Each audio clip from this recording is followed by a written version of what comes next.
नमस्कार सभी को। मैं सहायक प्राध्यापक योगेश पटेल, कला संकाय हिंदी विभाग, Adarsh institute of management and science Dhamnod की ऑनलाइन कक्षा में आप सभी का स्वागत करता हूं और मुझे पूरी आशा है आप सभी स्वस्थ होंगे। आज का हमारा विषय प्रसंग है हिंदी भाषा के अंतर्गत वाक्य। वाक्य किसे कहेंगे? तो वाक्य की यहाँ पर मैंने परिभाषा लिखी हुई है। सार्थक शब्दों का व्यवस्थित समूह जिससे अपेक्षित अर्थ प्रकट हो वाक्य कहलाता है। अर्थात ऐसे शब्दों का व्यवस्थित समूह जिसके कुछ न कुछ अर्थ होते हो तो उसे हम क्या कहेंगे? वाक्य कहेंगे। अब परिभाषा स्पष्ट है, उसके बाद में वाक्य के भेद जान लेते हैं, वाक्य के प्रकार जान लेते हैं। अर्थ के आधार पर वाक्य के निम्नलिखित 8 भेद होते हैं। अर्थ की दृष्टि से वाक्य के कितने भेद होते हैं? 8 भेद। उन भेदों के बारे में हम जानेंगे। तो सबसे पहला वाक्य है विधानवाचक वाक्य। कौन सा है? विधानवाचक वाक्य। अब विधानवाचक वाक्य किसे कहें उसकी परिभाषा यहाँ पर मैंने लिखी हुई है, देख लीजिए। जिन वाक्यों में क्रिया के करने की सूचना मिले उन्हें विधानवाचक वाक्य कहते हैं। मतलब ऐसे वाक्य जिसमें कुछ न कुछ क्रिया के करने की या होने की हमें क्या होती हो? सूचना प्राप्त हो, उसे हम क्या कहेंगे? विधानवाचक या विधिवाचक वाक्य कहेंगे। यहाँ पर उदाहरण मैंने लिखा है, जैसे मैंने दूध पिया। तो यहाँ पर क्या मिल रही? क्रिया के करने की सूचना मिल रही। एक और उदाहरण है राम पढ़ रहा है। तो यहाँ पर भी हमें क्या मिल रही है? क्रिया के करने या होने की सूचना मिल रही। तो ऐसे इसे हम क्या कहेंगे? विधानवाचक या विधिवाचक वाक्य कहेंगे। अगला आता है क्रमांक 2 निषेधवाचक वाक्य।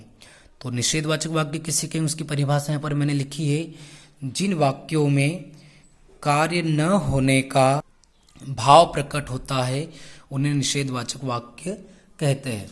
ऐसे वाक्य जिसमें क्या होता हो? कार्य न होने या क्रिया के न होने का भाव प्रकट हो या बोध हो तो उसे हम क्या कहेंगे? निषेधवाचक वाक्य कहेंगे। उदाहरण देख लीजिए, मैंने खाना नहीं खाया। मतलब यहाँ पर क्या हो रहा है? कार्य न होने का भाव प्रकट हो रहा है। ठीक है, समझ में आया। अगला आता है आज्ञावाचक वाक्य। आज्ञावाचक वाक्य किसे कहेंगे? जैसे कि नाम से ही विदित हो रहा है आज्ञावाचक वाक्य। तो इसकी परिभाषा है जिन वाक्यों से आज्ञा, प्रार्थना, उपदेश आदि का ज्ञान होता है उन्हें आज्ञावाचक वाक्य कहते हैं। उदाहरण देख लीजिए, आप सभी घर में रहो। मतलब यहाँ पर क्या हो रहा है? प्रार्थना। और एक और उदाहरण देख लीजिए, बड़ों का सम्मान करो। मतलब यहाँ पर भी प्रार्थना की जा रही है या उपदेश दिया जा रहा है या आज्ञा की जा रही है। तो समझ में आया। ऐसे वाक्य जिनमें क्या होता हो? आज्ञा हो, प्रार्थना, उपदेश आदि का हमें बोध हो, ज्ञान हो तो उसे हम क्या कहेंगे? आज्ञावाचक वाक्य कहेंगे। स्पष्ट है। क्रमांक 4 अगला आता है प्रश्नवाचक वाक्य। प्रश्नवाचक वाक्य किसे कहेंगे? परिभाषा पर मैंने लिखी है, देख लीजिए। जिन वाक्यों से किसी प्रकार का प्रश्न पूछने का ज्ञान होता है उन्हें प्रश्नवाचक वाक्य कहते हैं। मतलब ऐसे वाक्य जिनमें हमें क्या होता है? कुछ न कुछ जानने की इच्छा होती हो या जिज्ञासा होती हो तो उसे हम क्या कहेंगे? प्रश्नवाचक वाक्य कहेंगे। यहाँ पर उदाहरण मैंने यहाँ पर लिखा, देख लीजिए। तुम क्या पढ़ रहे हो? और अंत में क्या आया है? प्रश्नवाचक चिन्ह। तो यहाँ पर क्या है? किसी प्रकार का प्रश्न पूछने का ज्ञान हो रहा तो उसे हम क्या कहेंगे? प्रश्नवाचक वाक्य कहेंगे। क्रमांक 5 अगला आता है इच्छावाचक वाक्य। अब इच्छावाचक वाक्य किसे कहेंगे? यहाँ पर परिभाषा मैंने लिखी हुई, देख लीजिए। जिन वाक्यों से इच्छा, आशीष एवं शुभ कामना आदि का ज्ञान होता है उन्हें इच्छावाचक वाक्य कहते हैं। मतलब ऐसे वाक्य जिनमें क्या होता है? किसी प्रकार की इच्छा हो, आशीष हो या शुभ कामना आदि का हमें बोध हो, ज्ञान हो तो ऐसे वाक्यों को हम क्या कहेंगे? इच्छावाचक वाक्य कहेंगे। आप इसका उदाहरण देख लीजिए। यहाँ पर मैंने उदाहरण लिखी है, जैसे तुम्हारा कल्याण हो। तो यहाँ पर क्या है? शुभकामना है, आशीष है। एक और सेंटेंस है यहाँ पर, देख लीजिए उदाहरण, आज तो मैं केवल फल खाऊंगा। ये मतलब ये क्या है? मेरी इच्छा है। तो समझ में आया, स्पष्ट है। आगे बढ़ते हम। अगला आता है संदेहवाचक वाक्य। अब संदेहवाचक वाक्य किसे कहेंगे? जिन वाक्यों से संदेह या संभावना व्यक्त होती है उन्हें संदेहवाचक वाक्य कहते हैं। अर्थात ऐसे वाक्य जिनमें क्या हो, किसी प्रकार का संदेह हो या संभावना व्यक्त की जाती हो तो उसे हम क्या कहेंगे, संदेहवाचक वाक्य कहेंगे। मैंने यहाँ पर उदाहरण लिखा है, देख लीजिए। वह चला गया होगा, मतलब क्या है ये, संदेह है। और यहाँ देख लीजिए दूसरे में, शायद शाम को वर्षा हो जाए, मतलब यहाँ पर भी क्या है, संभावना है। तो स्पष्ट है, समझ में आया। अगला आता है विस्मयवाचक वाक्य।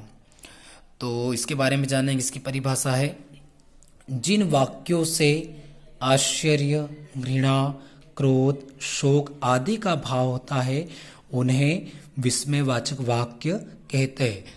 ऐसे वाक्य जिनमें क्या होता है, किसी प्रकार का आश्चर्य हो, घृणा हो, क्रोध हो, शोक हो आदि भाव होते हैं उसे हम क्या कहेंगे, विस्मयवाचक वाक्य कहेंगे।